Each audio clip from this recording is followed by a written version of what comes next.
ఇవన్నీ ఒట్టి గ్యాస్ కవర్లే. రవి గారు మిమ్మల్ని ప్రిన్సిపాల్ గారు పిలుస్తున్నారు. ఏంటి పిలిచారట? What is the matter? మొన్న కాలేజీలో కొత్తగా చేరిన సుబ్బారావు అనే కుర్రాడిని ర్యాగింగ్ చేశాం. ఫలితంగా అతని కాలు విరిగిపోయింది. దానికి నీ సమాధానం ఏంటి? పుత్తూరు వెళ్ళి కట్టించుకోమనండి. కొత్తగా కాలేజీకి వచ్చిన వాళ్ళని ర్యాగింగ్ చేయటం పాత రోజుల నుంచి వస్తున్న ఆచారం. దానికి ఇప్పుడు విచారణ ఏంటండి నా బొంద? ఆ కుర్రాడి సంగతి అలా ఉంచు. రాణి అనే అమ్మాయితో నువ్వు తిరగటం అందరికీ తెలుసు. ఆ అమ్మాయి జీవితాన్ని నువ్వు నాశనం చేశావు. ఆ పెళ్లి ఇప్పుడు గర్భవతి. నాకు తెలియకుండా మీకెలా తెలుసు సార్? మీ దగ్గరకు వచ్చి చెప్పుకుందా? Shut up. లేకపోతే ఏంటి సార్? నాలాంటి గ్లామరస్ అబ్బాయికి 10 మంది గర్ల్ ఫ్రెండ్స్ ఉండటం చాలా సహజం. మీరంటున్నట్టు ఆ అమ్మాయిని నేను అనుభవిస్తే ఆ అమ్మాయి కూడా నా వల్ల అనుభూతిని పొందింది. ఇది తప్పు అని మీరనుకుంటే ఆడవాళ్ళందరినీ పువ్వుల్లో పెట్టి పూజించుకోండి. కానీ నేను చేసేది ఇంతే. అమ్మాయి రాణి, రాణి, ఇతను చెప్పిందంతా విన్నావు కదా? నువ్వేమైనా చెప్పదలుచుకుంటే నిర్భయంగా చెప్పు.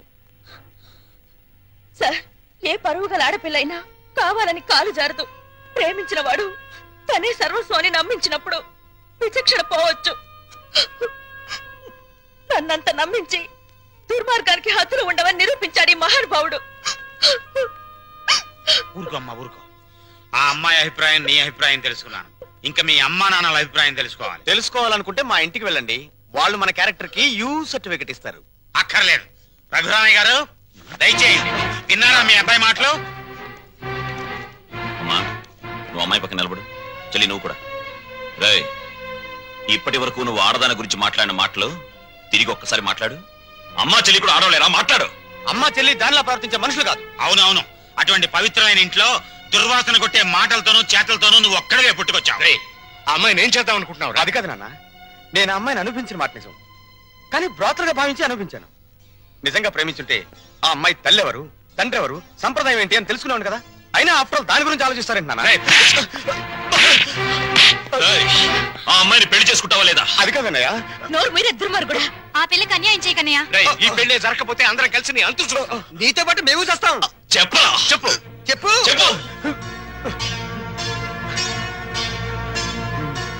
సరే, దండలు తెప్పించండి.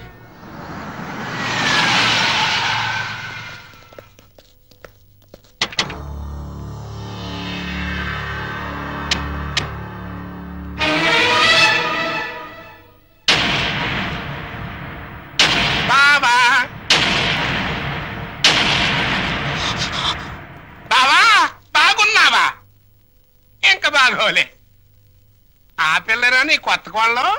ఆ పిల్ల ఎవరో కనుక్కో చూద్దాం. నీ వేలు విడవని మేనకోళ్ళం అంటే నీ సొంత చెల్లెలు సవితికి కూతురు. ఈ నా కీపే నీ కొత్త కోడలకి జన్మభూమి. నీకు గుర్తుందా? అప్పుడప్పుడప్పుడప్పుడప్పుడు నా ముఖం మీద నా కొడుకు చేత తుమ్మే ఇచ్చావు. ఇప్పుడు నీకు గుర్తొచ్చి ఉంటుందిలే. ఆ ఉమ్ము అప్పుడే తుడుచుకుంటే పోయింది.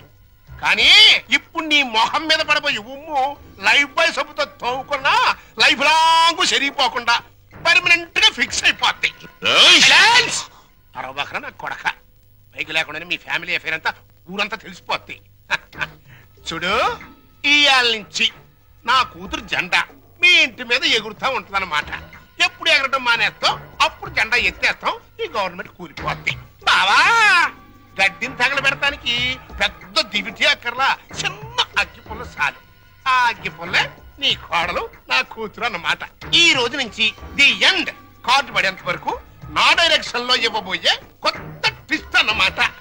వచ్చిన పని అయిపోయింది, ఇంకొస్తా అన్నట్టు డాక్టర్ నా సన్ ఇన్ లాని లాక్రమే ఆశీర్వాదం తీసుకుని కానీ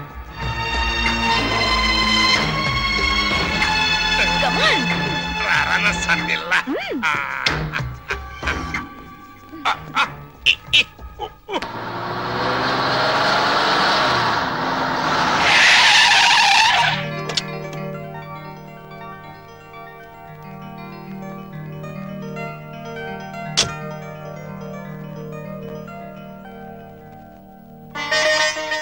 మరి నా ఆడపడుచు లాంఛనమో?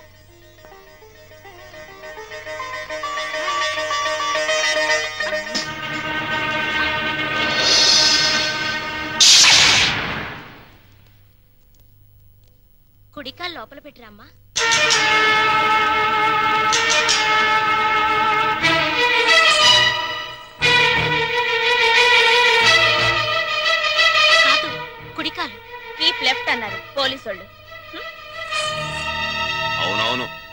నీకు ఎప్పుడు లెఫ్టే. వైఫే రైటు. ఈ జ్ఞానం ఎప్పుడు వస్తుందో. అత్తా మామూలుకి నమస్కరించమ్మా.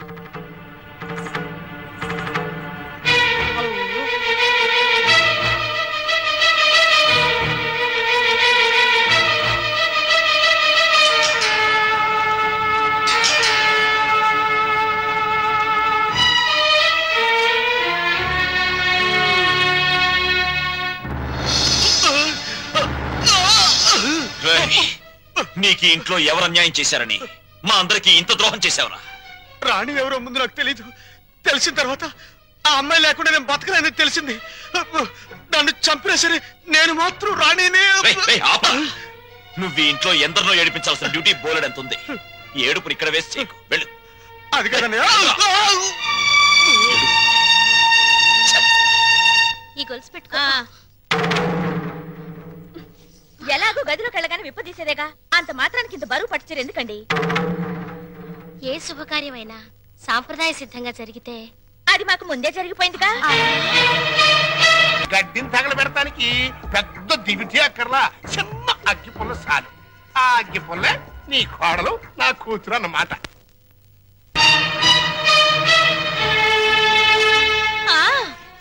మా అత్తయ్యకి మావయ్యకి అందరికీ తెలుసు. ఆ వీక్ పాయింట్ లీక్ అయ్యాకే నన్ను ఆయనకి తగిలించారు. ఫోన్లేండి, పెళ్లికి ముందు ఏం జరిగినా పెళ్ళయ్యాక ఈ తంతు తప్పదంటే మీకోసం కాసేపు కప్పుకుంటాను.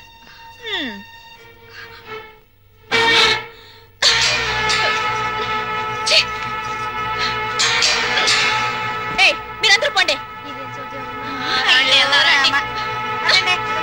పదవిన రోలరు రథమా, పదవిన రోలరు రథమా, lorry lorry lorry lorry lorry lorry lorry lorry lorry lorry lorry lorry రథమా.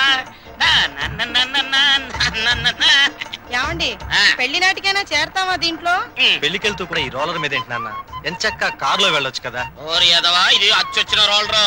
30 ఏళ్ల క్రితం మీ అమ్మని తగిలించుకోవడానికి విజయవాడ నుండి శ్రీకాకుళం వరకు ఈ రోలర్ మీదే వెళ్ళాను. వచ్చారులేండి, ముహూర్తం అయిపోయిన 3 నెలలకు వచ్చారు. ఆ ముహూర్తానికి మా అక్కకు పెళ్లి అయిపోయి నేను బుక్ అయిపోయాను. సెటప్ అయిపో. నన్నేమనంటే అప్పుడం అయిపోతావే అన్నవరనుకుంటున్నావే. జై కామరాజు వడయార్ అంటే మైసూర్ రాజేష్ ఆఖరి వంశం అన్నమాట. ఆ తాతలంతా ఏనుగులు ఎక్కారే. ఏనుగులు అయితే మేత బొక్కని ఏనుగుల మేసిన నీ రోలర్ మెయింటైన్ చేస్తున్నాను. పిచ్చిదానా. రోలర్ రథ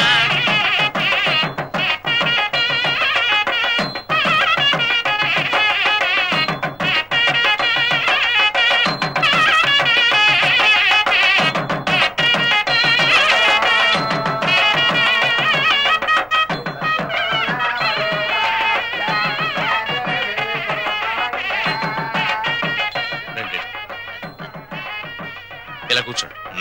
ఎక్స్క్యూజ్ మీ, ఒక్క నిమిషం. నమస్కారం. నమస్కారం, కూర్చోండి. బాగున్నారా? 2 లక్షలు. బాబు, నువ్వు వెళ్ళి పని చూసుకో.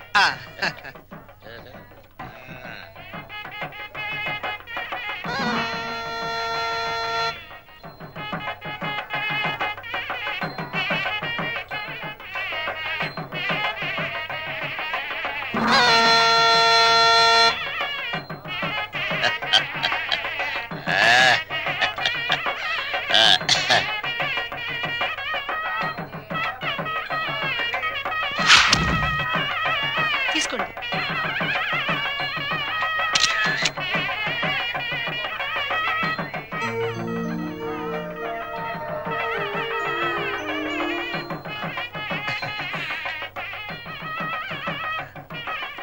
అమ్మా, ఒక్కసారి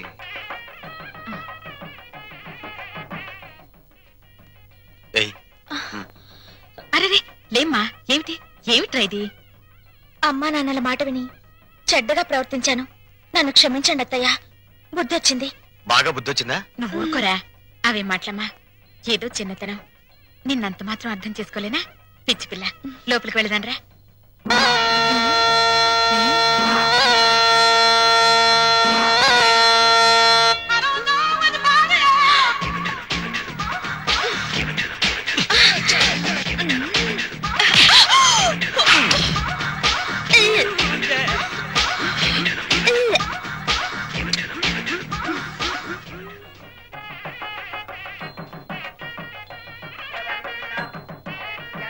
అత్తయ్యా, ఏమైందమ్మా? తప్పుల మీద తప్పులు చేసి మావయ్య గారి మొహం చూడాలంటేనే నాకు తల తీసేసినట్టుంది. రాణి, నాకు రంగ అసలు వరుస కన్నయ్యా, మరో వరుసకి బావా. ఇప్పుడు ఆయన ఏమని పిలవాలి? రంగా అని పిలువమ్మా. ఆహా,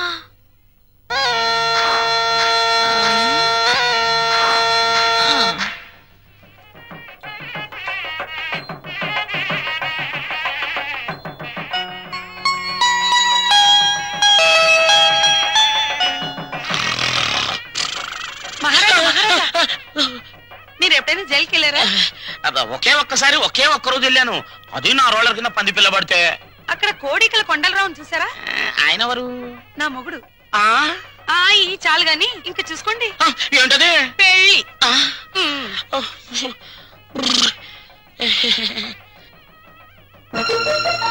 అత్తయ్య, మళ్ళీ ఏమిటమ్మా? అందరూ నా వంక మీ అబ్బాయి వంక చాలా హీనంగా చూస్తున్నారు. పరువు గల ఈ కుటుంబ గౌరవం నిలబెట్టడం కోసం మేమిద్దరం ఎటైనా వెళ్లిపోయి బ్రతకాలనుకుంటున్నాం. అయ్యో, ఇంత చిన్న విషయానికని ఎక్కడికో పోవడం ఎందుకమ్మా? మీ మావయ్య గారితో చెప్పి డబ్బుకి ఏర్పాటు చేస్తాను. ఏదో వ్యాపారం చేసుకోండి. ఉమ్మడాస్తితో వ్యాపారం చేసి రేపు పొద్దున దివాలా తీస్తే ఆ భారం మొత్తం కుటుంబం మీద పడుతుంది. అందుకని ఇద్దరి కొడుకులకి చెందవలసిన ఆస్తి ఎవరిది వారికి పనిచేస్తే మీకే బాధరబందీ ఉండదు. దీన్ని తగల పెడతానికి పెద్ద దివిటి అక్కర్లా, చిన్న అగ్గి పుల్ల చాలు. ఆ అగ్గి పుల్లే నీ కోడలు, నా కూతురు అన్నమాట. కాదత్తయ్యా,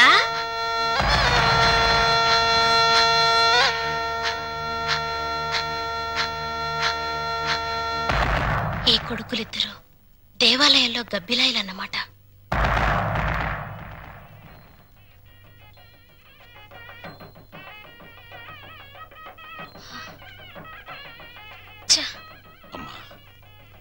ఈ ఇంట్లో అన్ని అన్యాయాలు జరుగుతున్నాయి నాన్న. ఏమైందమ్మా? మా మరిది ఆస్తిలో వాటా కోసం ఏవేవో ఎత్తులు వేస్తున్నాడు. ఈయన వరుస కూడా పంపకం మీదనే ఉంది. అంతేనమ్మా, తల్లిదండ్రులు చూసేది పిల్లల పెంపకం, పిల్లలు చూసేది ఆస్తుల పంపకం. మా మరిది చాప కింద నీరైతే ఈయన జేబులో తేల్లా కనిపిస్తున్నారు.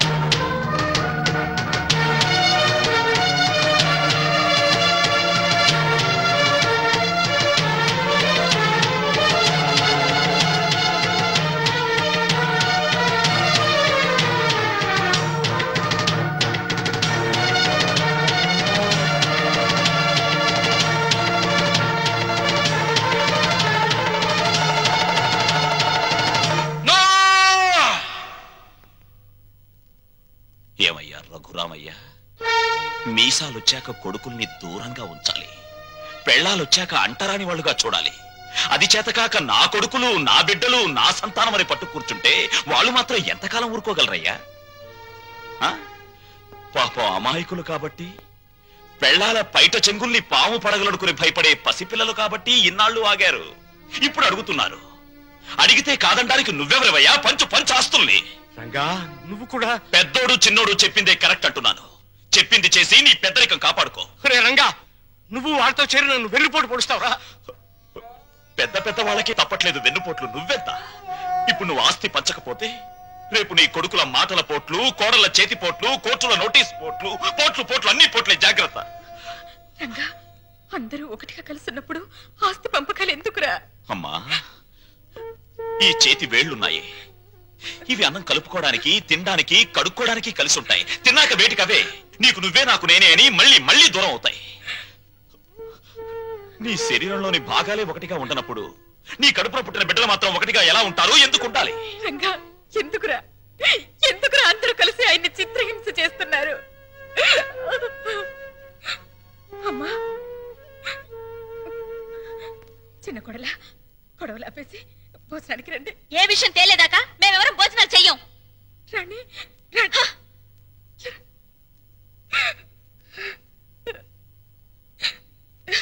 చెవండి, ఎందుకండి ఈ పట్టుదలలు? వాళ్ళు చెప్పినట్టు చెయ్యండి, ఆస్తి పని చెయ్యండి. పెళ్ళ మాటలు వినడానికి నేను నీ కొడుకులా చావటాను. కానీ చెవండి, వాళ్ళ మాట వినండి. మనకు పెళ్ళయ్యాక నేను అడిగి మొదటి కోరిక, చివరి కోరిక ఇదేనండి. ఆస్తి పంచలేదన్న కోపంతో రేపు నేను చచ్చాక నాకు తలకొరవ పెట్టకపోతే అది ఎంత బాధో ఆలోచించండి. నువ్వు మనసుని చంపుతున్నారే. వద్దు, నాకు ఈ దరిద్రం వద్దు వద్దు.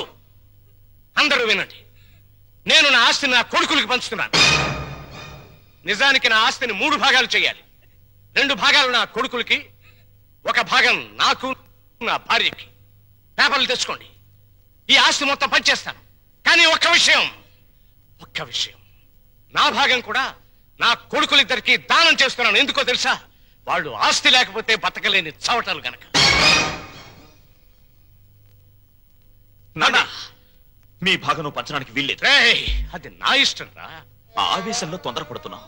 బతికున్నంత కాలం బిడ్డలపై ఆధారపడి ఉండాలి. కాకి ఎంగిలి విసురుతారు, కుక్క కన్నం పెడతారు గాని ఆస్తి లేని తల్లిదండ్రులకు ఖాళీ కంచ కూడా వాసం చూపించరు. ఇప్పుడు నీతులు చెప్తున్నావా? ఇందాక నాకు, ఇప్పుడు నా కొడుకులకి వెన్నుపోటు పొడుస్తున్నావా? రే, పంపకాలు పూర్తయ్యేదాకా నువ్వు లోపలికి వస్తే నన్ను చంపుకు తినంత ఒట్టు. పో బయటికి పోరా.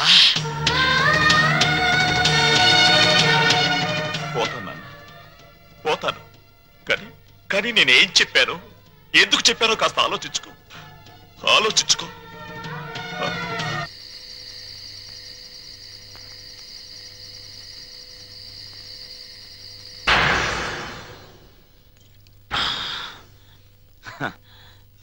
మందుకు పుట్టిన బిడ్డలు బ్రాండీ, విస్కీ, రమ్ము, జిన్ను, సారా, బీరు ఇవేవి తాగినా వచ్చేది ఒక్కటే, కిక్కు.